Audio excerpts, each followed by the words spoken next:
बच्चों, आज हम सीबीएसई पाठ्यक्रम की पाठ्य पुस्तक क्षितिज भाग 2 से राम लक्ष्मण परशुराम संवाद की अगली चौपाई पढ़ने जा रहे हैं। लखन कहाँ हंसी हमरे जाना, सुनहु देव सब धनुष समाना। का छति लाभ जून धनु तोरे, देखा राम नयन के भोरे। छुअत टूट रघुपति ना दोसु, मुनि बिनु काज करई कत रोसु। बोले चितई परसु की ओरा, रे सठ सुनहु सुभाव न मोरा। बालक बोली बधो नहीं तोई, केवल मुनिजन मुनि जड़ जानेहु मोहि। बाल ब्रह्मचारी अति कोहि, विश्व विदित क्षत्रिय कुलद्रोही। भुजबल भूमि भूप बिनु कीन्ही, विपुल बार मही देवन दीनी। सहस्त्र भाव भुज छेद निहारा, परसु बिलो की महीप कुमारा। अब इस चौपाई में लक्ष्मण हंसते हैं और कहते हैं, हे देव सुनो, हे देव सुनो, हमारे लिए तो सभी धनुष एक समान है। जब उन्होंने उसे धनु ही कहा और परशुराम जी का क्रोध और ज्यादा बढ़ गया, तो लक्ष्मण फिर से संवाद करते हुए कहते हैं, हे देव यानी हे ब्राह्मण देव सुनो, हमारे लिए तो सभी धनुष एक समान है। का क्षति लाभ जून धनु तोड़ा। क्या क्षति, क्या हानि और क्या लाभ यदि कोई पुराना धनुष टूट गया तो। अब कितनी बड़ी बात कह रहे हैं। जिस शिव धनुष पिनाक की महिमा का मंडन परशुराम जी बार बार कर रहे हैं, जिसके कारण क्रोधित हो रहे हैं, उसको लक्ष्मण ने क्या कहा, का क्षति लाभ जून धनु तोड़े। जो पुराना सा जीर्ण शीर्ण सा धनुष टूट गया तो उससे किसी को क्या हानि और क्या लाभ। देखा राम नयन के भूरे, राम ने तो उसे नए के भ्रम में सिर्फ देखा था। छुअत टूट रघुपति ना दोष, और उनके स्पर्श करते वो अगर टूट गया तो रघुपति अर्थात राम का उसमें क्या दोष। मुनि बिनु काज करई कत रोषु, हे मुनि बिना किसी काम बिना किसी कारण इतना क्रोध इतना रोष क्यों कर रहे हैं। क्या कहते हैं लक्ष्मण कि हमारे लिए सभी धनुष एक समान है। हे देव, इस धनुष में ऐसी कोई खास बात नहीं है। का क्षति लाभ जून धनु तोड़े, अगर जूना या जीर्ण शीर्ण सा धनुष टूट भी गया तो उससे किसकी हानि और किसका लाभ। देखा राम नयन के भूरे, राम ने उसे नए के भ्रम में सिर्फ देखा था। उनके छूते ही उनके स्पर्श करते ही यदि वो टूट गया तो इसमें उनका कोई दोष नहीं। हे मुनि, बिना किसी कारण आप इतना क्रोध क्यों कर रहे हैं।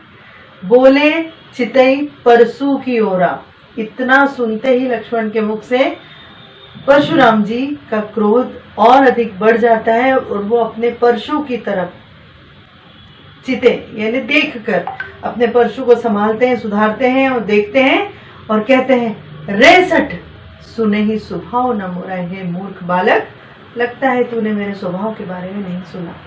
इतना कुछ कह दिया, उसके बाद भी कह रहे हैं, रे सठ रे मूर्ख, लगता है तूने मेरे स्वभाव के बारे में नहीं सुना। बालक बोली बधऊ नहीं तोई, यहाँ अनुप्रास का सुंदर उदाहरण है। बालक समझ करके, तुझे बच्चा समझकर अब तक मैंने तेरा वध नहीं किया।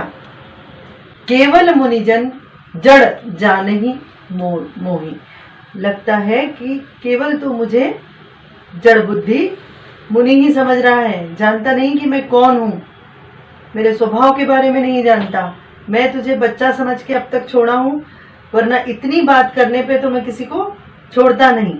बाल ब्रह्मचारी, अब वो अपने बारे में बता रहे, बाल ब्रह्मचारी अति को ही, मैं बचपन से ही ब्रह्मचारी हूं, बाल ब्रह्मचारी का व्रत मैंने धारण किया है। विश्व विदित क्षत्रिय कुल द्रोही, पूरा विश्व जानता है कि मैं क्षत्रिय कुल का विनाशक हूं, क्षत्रिय कुल का द्रोही हूं।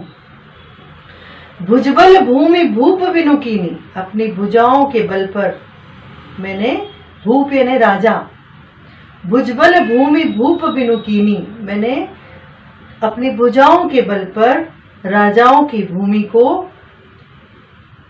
कितनी बार उनसे विहीन कर दिया, अर्थात मैंने क्षत्रिय राजाओं को मार करके विपुल बार मही देवन दीनी, और अनेक बार, विपुल बार यानी अनेक बार, मैंने उन क्षत्रिय राजाओं की भूमि को ब्राह्मण देवताओं को दान में दे दिया। जब क्षत्रिय राजाओं को मार दिया तो उनकी इतनी जागीर, इतनी भूमि, इतनी जमीन किसको दे दी? उन्होंने ब्राह्मणों को दान में दे दी। विपुल बार मही देवन, मही देव यानी ब्राह्मण देवताओं को दान में दे दी। अपनी भुजाओं के बल पे मैंने इस धरती को क्षत्रिय विहीन कर दिया और उनकी भूमि मैंने ब्राह्मणों को दान में दे दी।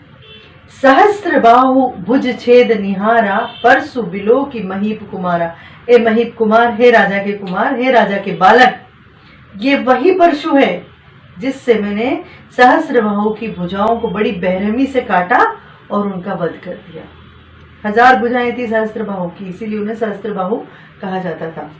क्या कहते हैं कि मैंने अपने इस परशु के बल पर सहस्त्र बाहु की भुजाओं को, क्षत्रिय राजा सहस्त्र बाहु की भुजाओं को बड़ी निर्ममता से खंडित किया, काटा और उनका वध कर दिया। ये वही परशु, परशु बिलो की।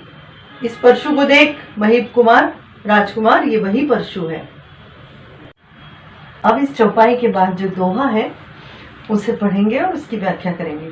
मातु पितहि जनि सोच बस, करसी महीस किशोर, गर्भन के अर्भक दलन, परसु मोर अति घोर।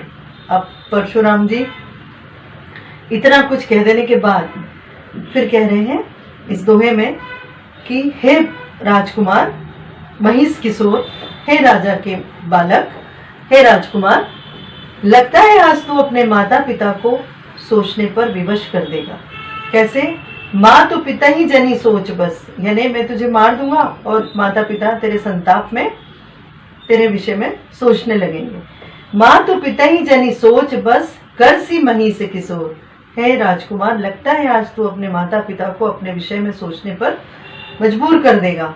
गर्भन के अर्भक दलन, परसु मोर अति घोर। अब वो अपने परशु की महिमा मंडन करते हुए कह रहे हैं कि ये कठोर, घोर, ये वही घातक, ये वही घोर कुठार है, परशु है, जिसने गर्भ में पल रहे शिशुओं को भी नष्ट कर दिया था। कौन से गर्भ में पल रहे शिशु? क्षत्रिय शिशु। गर्भन के अर्भक दलन, जो गर्भ में क्षत्राणियों के गर्भ में पल रहे शिशुओं का भी वध का कारण बना था। ये वही परशु है। ये बहुत कठोर है, निर्मम है, घातक है। अब इसके बाद इसके काव्य सौंदर्य को हम समझेंगे। चौपाई छंद एज इट इज, जैसा पहले वाली चौपाई में था, छंद चौपाई है। जो ज्यादा पंक्तियां हैं वो चौपाई और अंतिम 2 पंक्ति दोहा छंद। इसके अलावा अवधी भाषा है, रौद्र रस है और अनुप्रास का सुंदर उदाहरण इसमें है। बालक बोली बधो नहीं तोई। इसके अलावा भुजबल भूमि भूप बिनु कीनी, यहाँ पर भी विपुल बार, यहाँ पे भी अनुप्रास अलंकार है। और वीर रस और रौद्र रस का उत्तम उदाहरण। और इसके अलावा जो स्थायी भाव है वो क्रोध और उत्साह। अब अगले वीडियो में हम इसकी अगली चौपाई और उसके दोहे की व्याख्या करेंगे।